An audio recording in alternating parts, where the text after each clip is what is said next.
So guys, good morning, another day, another vlog. So karon guys, nagsayo kog mata kay musimba ko. So before day ko simba guys, mga pisa ta guys, bago ta mulakaw og simbahan. So time check guys, 4 AM sa kabuntagon.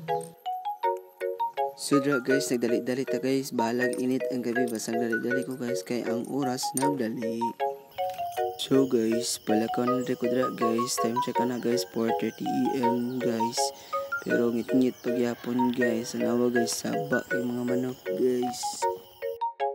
So guys, kulot lang na ako kung kauban dra guys, kay para na ako'y kauban, mubak na padulong og simbahan para di po daglog guys.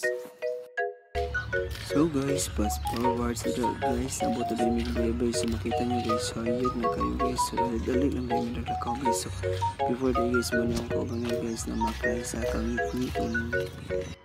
So guys, sapit na rin may mabot sa simbahan guys. So modo na mong simbahan guys. So before that guys, ako nakabalo. So kung asa ba ako nagasimba, dali ko nagasimba sa lokal ng Yorgos Distrito ng Davao Occidental. So muna akong simbahan guys. Kung magsimba mo guys, welcome kay mo dali guys. So dira guys, magbabay day ko sa inyo guys, kay magsugo na mo simba. So magbabay sa ko guys. So guys, naman na rin sa mo simba guys. So karon po din na mo gigunita guys ang among pasalamat sa 111 years Thanksgiving anniversary guys as a Iglesia guys. So special day kayo na sa mo guys. So guys, dali na lang ko to guys. Thank you sa support. Thank you sa pagmain na video. Thank you for watching. God bless you. Bye-bye.